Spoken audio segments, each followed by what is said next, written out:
somos Lizani y Gabriela y hoy vamos a hablar sobre las 3 leyes de la termodinámica. Estas leyes son fundamentales para entender cómo se comporta la energía del universo, cómo se transforma, cómo se transfiere y cuáles son los límites de estos procesos. A lo largo de esta presentación explicaremos en qué consiste cada una de las 3 leyes, también de su importancia y algunos ejemplos que nos ayudarán a comprenderlas mejor. En esta diapositiva vamos a presentar el concepto de cada ley de la termodinámica, ¿no? De la primera, de la segunda y de la tercera. Cada una de estas incluye un ejemplo y un ejercicio. Al final vamos a dejarles un video para que puedan entender un poquito más lo que se quiso explicar durante esta presentación, ¿no? Y ya pues para finalizar, pues una conclusión de lo que se vio. Ahora vamos a hablar de la primera ley de la termodinámica. Y este principio consiste en que la variación de la energía interna de un sistema es igual a la energía que entra y sale en forma de calor o de trabajo. En otras palabras, la energía no se crea ni se destruye, solo se transforma. Por ejemplo, cuando calentamos agua en una olla, el calor que le damos con la estufa se transforma en energía interna del agua, aumentando su temperatura. No estamos creando energía, solo le estamos transfiriendo del fuego al agua. Entonces, este principio lo que nos enseña es que la energía total del universo siempre se conserva. Puede cambiar de forma, como de calor a movimiento o de trabajo a energía interna, pero la cantidad total siempre va a ser la misma. Bueno, pues como ya dijo mi compañera, la primera ley de la termodinámica es la energía que no se crea ni se destruye, solamente se transforma. Lo que significa que toda la energía que hay en el universo siempre está ahí, solo que cambia de forma. Por ejemplo, el calor puede transformarse en movimiento o el movimiento puede transformarse en calor, ¿no? Pero nunca desaparece. Para entender un poquito mejor esto, podemos pensar en el ejemplo que se muestra en la diapositiva del globo aerostático. Cuando el quemador se enciende, lanza una llama que se calienta y el aire dentro del globo. Ese calor hace que las partículas del aire se muevan más rápido y se separen entre sí. Y eso también hace que el aire se vuelva un poquito más liviano que el aire frío que está afuera, o sea, en el ambiente. Como el aire caliente pesa menos que el aire frío que está afuera, el globo empieza a subir y ahí es donde vemos la transformación de la energía, ¿no? El calor del quemador se convierte en trabajo mecánico, que es el movimiento que hace que se eleve el globo y la canasta, ¿no? Entonces, en este caso, el calor no se pierde, solamente cambia de forma. Y eso es exactamente lo que dice la primera ley, que la energía no desaparece, solamente se transforma. Lo mismo pasa en muchos otros casos. Por ejemplo, otro caso también sería en un carro. Cuando el combustible se quema, ese calor se convierte en movimiento o incluso en nuestro cuerpo, ¿no? Cuando la comida se transforma en energía para movernos. Por ejemplo, si nosotros no comemos, pues obviamente no tenemos energía y no podemos hacer... O sea, estamos sin ganas, pues ¿saben cómo? O sea, no pasamos exámenes también. O sea, si no comemos, no pasamos exámenes. Pero sí. Bueno, ahora podemos ver en este problema que se muestra a continuación. Es un ejercicio, ¿no? En donde se aplica la primera ley de la termodinámica. Este ejercicio nos dice que el sistema recibe 480 calorías de calor y que además se le aplica un trabajo de 1090 joules. Aquí lo que nos pide es encontrar la variación de la energía interna, utilizando la primera ley de la termodinámica, que pues se expresa con la fórmula del cambio de energía, que es igual al calor menos el trabajo, ¿no? Aquí el calor, o sea, Q, es positivo porque entra al sistema. Y el trabajo, que vendría siendo la W, lo tomamos como negativo porque no lo realiza el sistema, sino que se le está aplicando, pues. Por eso mismo, al sustituir, el signo de W cambia. Primero, por ejemplo, nos dice ahí que convertimos, no sé si se logra ver, bueno, sí se ve. Por eso aquí nos dice que convertimos las 480 calorías a joules. Entonces, para pasar las 480 calorías a joule se multiplica por 4.2. Joule en realidad es 4.18, pero aquí se redondeó, ¿no? En este ejercicio se redondeó a 4.2. Entonces, esto nos da un resultado de 2016 joule. Y ya pues aquí lo que hacemos es básicamente sustituir en la fórmula. 2016 joule se sustituye en la fórmula y nos queda que 2016 menos, porque así dice la fórmula, le vamos a restar, ya habíamos quedado que el trabajo que eran 1090 joules quedaba negativo. Entonces eso se suma y nos queda 2016 joules más 1090 joules, lo que nos da un total de 3106 joules. Entonces la variación de la energía interna vendría siendo esa. Esto quiere decir que el sistema ganó energía porque además de recibir calor también se le aplicó trabajo. O sea, está recibiendo energía por los dos lados, por el calor y por el trabajo. Por eso su energía interna pues aumenta. Entonces, ya vimos cómo la energía se conserva según el primer principio. Ahora vamos a pasar al segundo principio de la termodinámica, que nos explica cómo se transfiere el calor. Este principio dice que no es posible que el calor fluya de un cuerpo frío hacia uno caliente, a menos de que intervenga algún trabajo externo que lo provoque. En condiciones naturales, el calor siempre fluye de lo más caliente a lo más frío. Un ejemplo muy claro es el siguiente. Vamos a suponer que colocamos un biberón frío dentro de un recipiente con agua a 80 grados Celsius.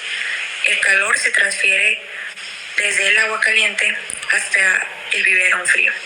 Entonces, el segundo principio nos dice que la energía térmica tiene una dirección natural de transferencia y que sin trabajo adicional el calor nunca va de lo frío a lo caliente. Y también pues en esta imagen que vemos Q, que es lo que representa el calor, que va hacia W, que es el trabajo. Bueno, pues un ejemplo de la segunda ley de la termodinámica es que, por ejemplo,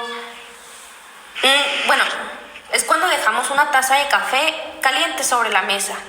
Al principio el café está bien caliente, ¿no? Porque pues recién lo pones ahí. Pero si lo dejamos un rato, poco a poco se va enfriando. Esto pasa porque el calor del café se va transfiriendo al aire frío que está a su alrededor, o sea, al aire que se encuentra en el ambiente, ¿no? Entonces, lo importante aquí es que ese proceso solo va en una dirección. El calor sale del café y pasa al aire, pero nunca ocurre al revés, o sea, nunca es al revés, ¿no? El aire frío no puede entrar a calentar por sí solo al café. Eso no pasa de manera natural. El aire frío no puede calentarlo, entonces justo lo que explica esta ley. El calor siempre fluye del cuerpo más caliente al cuerpo más frío, hasta que los dos llegan como que a balancear la temperatura, ¿no? Hasta que la temperatura esté igual. Mientras eso ocurre, la energía se va dispersando.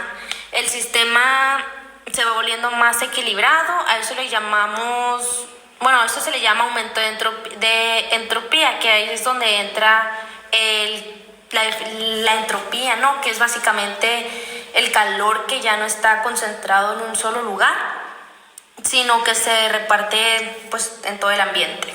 Por eso después de un tiempo el café y el aire terminan casi a la misma temperatura. Entonces, cuando vemos que el café se enfría con el tiempo, en realidad lo que está pasando es que la energía se está distribuyendo para buscar un equilibrio, ¿no?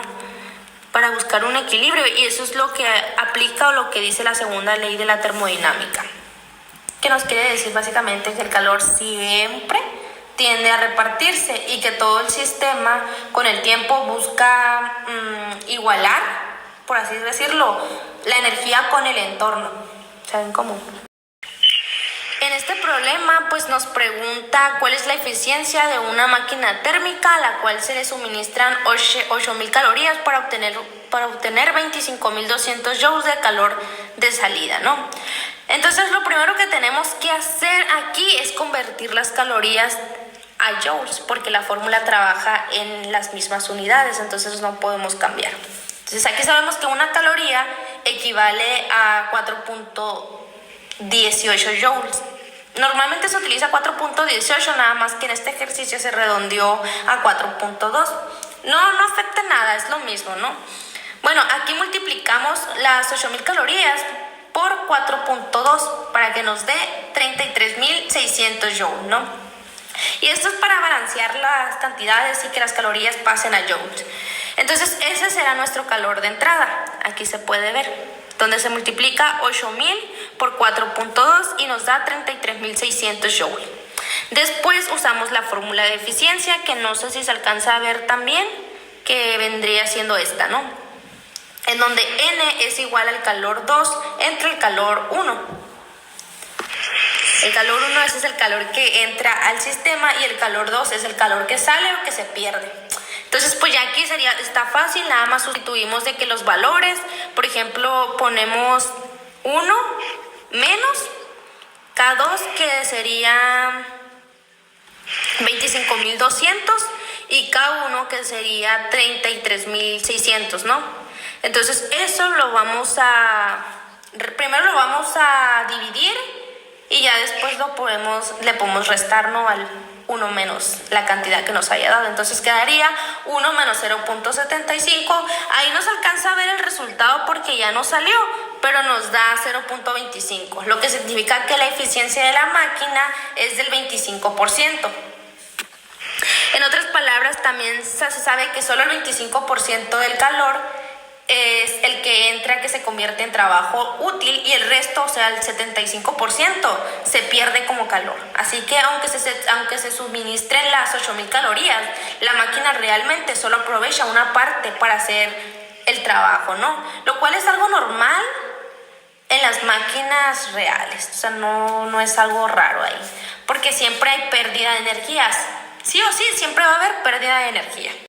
Mi compañera ya les explicó un ejemplo de la segunda ley, y como ya vimos el segundo principio que nos habla de cómo se transfiere el calor, ahora vamos con el tercer principio de la termodinámica, que está relacionado con el orden molecular y la temperatura más baja posible.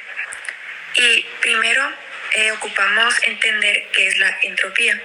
La entropía es una magnitud física que mide el grado de desorden de las partículas en un sistema. Mientras mayor sea el desorden, mayor es la entropía. Entonces, la tercera ley de la termodinámica nos dice que a medida de que un sistema se acerca al cero absoluto, es decir, a menos 273.15 grados Celsius o 0 Kelvin, el desorden molecular tiende a desaparecer. Eso significa que la entropía tiende a cero. Por ejemplo, vamos a imaginarlo así.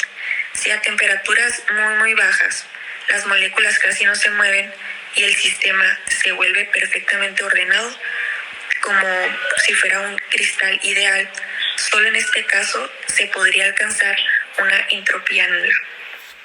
Entonces, el tercer principio nos enseña que cuando más baja es la temperatura, menos es el desorden molecular, y que el cero absoluto representa el orden perfecto, aunque sea inalcanzable en la realidad. Como ya les explicó mi compañera, el concepto de la tercera ley de la termodinámica, ahora les voy a explicar un ejemplo, ¿no? Por ejemplo, cuando decimos que nuestro refri puede llegar a menos 20 y menos 25 centígrados, hablamos de que de una temperatura muy baja, ¿no? Y a esa temperatura las moléculas del agua dentro de los alimentos se mueven muy despacio, porque el frío hace que la energía que tienen, o sea, la energía térmica, disminuya.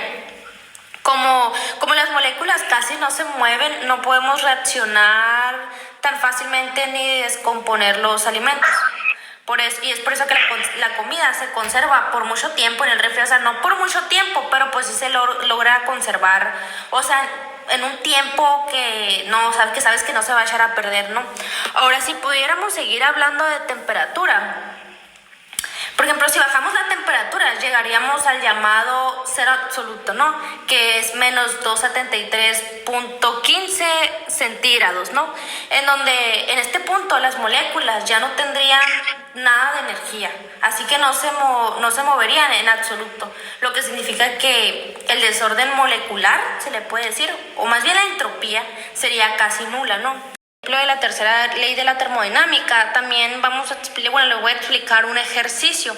Por ejemplo, aquí dice, tenemos un cristal de sal, o sea, cloruro de sodio, ¿no? Que se enfría desde los 300 Kelvin hasta 0 Kelvin, ¿no?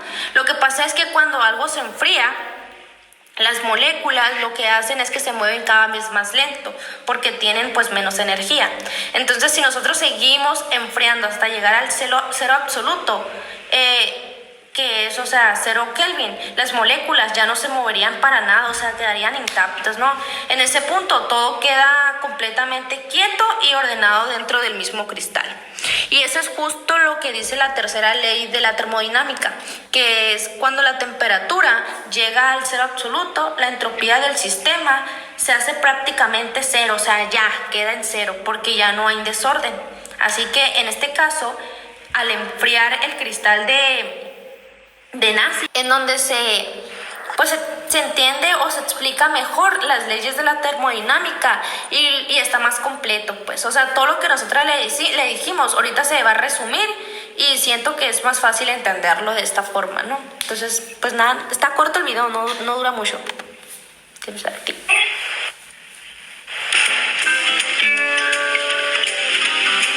Las leyes de la termodinámica en 5 minutos. La idea en síntesis. Érase una vez un mundo en el que existían objetos muy complejos, cosas como gases, sólidos o imanes, sistemas formados por millones y millones de pequeños elementos, tantos que intentar predecir el comportamiento de todos ellos era una verdadera locura, hasta que finalmente los físicos comprendieron que podían estudiar el sistema en sí mismo, como una entidad, y ver qué propiedades tiene a gran escala, sin atender a sus componentes más pequeños ni a las extrañas reglas que los rigen, inaugurando de este modo la termodinámica, cuyos 4 pilares son las leyes de la termodinámica. Antes de nada, vamos a conocer a todos los que juegan aquí. Cojamos 2 sistemas termodinámicos, como estos 2 globos llenos de gas. Si se nos ocurre unirlos por este conducto con una pared móvil, seguramente pasará algo así. Lo que acaba de ocurrir es equilibrio mecánico. Me explico. Hemos puesto en contacto 2 gases a distintas presiones, por lo que el más presurizado ha empujado la pared hasta que el otro no ha querido ceder más y ha empujado hacia el lado contrario. Eventualmente, este tira y afloja acaba con la pared quieta. Las presiones se han igualado. Hay equilibrio. Pero, para mover el pistón es necesario realizar un trabajo mecánico. El gas tiene que poner energía para hacerlo. ¿Y de dónde ha sacado esta energía? Bueno, en estas situaciones lo que hacen los físicos es inventarse una energía potencial de donde extraerla, la energía interna del gas. Y fijaos que para que todo esto suceda hay que pagar un precio. El volumen de los gases ha tenido que cambiar. Pero traigamos otros sistemas. Cojamos 2 sólidos a distintas temperaturas y pongámoslos en contacto. Lo que ocurre es bien conocido. El cuerpo más caliente transferirá su energía en forma de calor al más frío hasta que sus temperaturas se igualen. Y entonces se alcanzará el equilibrio térmico. ¿No te suena familiar? Tienen que igualarse para que haya equilibrio. El equilibrio requiere de una transferencia de energía, la cual emana de la energía interna. Pero, ¿cuál es el análogo del volumen? ¿Cuál es el precio a pagar por el equilibrio térmico? Pues los físicos del momento no sabían qué era, así que le pusieron un nombre. Entropía. Bien, dicho todo esto, estáis listos para ver las leyes. Vamos allá. Y el cuerpo B está a su vez en equilibrio con un cuerpo C. A y C están también en equilibrio entre ellos. Y dirás, oh vaya crespo, qué sorpresa. Pues lo cierto es que esto no se puede derivar de ninguna parte, por lo que hay que postularlo y considerarlo como verdadero. Alguien tenía que poner la puntilla. En fin, vamos con la primera ley. Lo que dice, básicamente, es que la energía no sacarla de la nada. Por ejemplo, si quieres que un gas se expanda para empujar esta energía debe o bien tomarse de la energía interna del gas, lo que reducirá su temperatura, o bien debe introducirse el gas en forma de calor. Nada es gratis en el universo. Toca la favorita, la segunda ley. Esta surge en origen de estudiar las máquinas térmicas y hay varias formas de expresarla, pero la más popular es que cualquier proceso termodinámico aumenta la entropía del universo, aunque en la mayoría de los casos la aumenta. Puede ser que en tu pequeño sistema hayas conseguido disminuir la entropía, pero siempre resulta que al hacer eso has aumentado la del resto del universo. Si te estás preguntando qué demonios es la entropía y por qué tiene que aumentar siempre, no te molestes. La entropía es una manifestación de algo que le ocurre a esos elementos que forman nuestro sistema, pero estamos hablando de termodinámica, del conjunto en sí mismo. Aquí no nos importa su interpretación microscópica. La entropía es una magnitud a gran escala, y la teoría no nos dirá mucho más sobre ella. ¡Ey, pero Crespo! La entropía no era lo que medía el grado de desorden de un... No se hacen spoilers en mi canal. Pero... Fuera de mi propiedad. Ok, me vuelvo a hacer cargadores. Y por último, la tercera ley.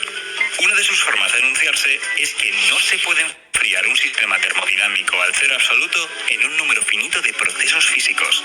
Vamos, que el cero absoluto de temperaturas es inaccesible. Solo podemos acercarnos a él, nunca alcanzarlo. Sin duda, la termodinámica es capaz de predecir en un sinfín de sistemas de características muy distintas. Sin embargo, no es capaz de dar un sentido físico a muchas de sus entidades, como la temperatura y la entropía. Para eso, los físicos tuvieron que esperar a una teoría que consiguiera trabajar con esos pequeños elementos tan molestos, la física estadística. Pero esa es una historia para otro vídeo. Y recuerda, si quieres más ciencia, suscríbete. Y gracias por vernos. Bueno, pues ahí básicamente lo que se dijo en el video fue lo mismo que nosotras dijimos, pero pues más explicado y más claro, se puede decir, ¿no?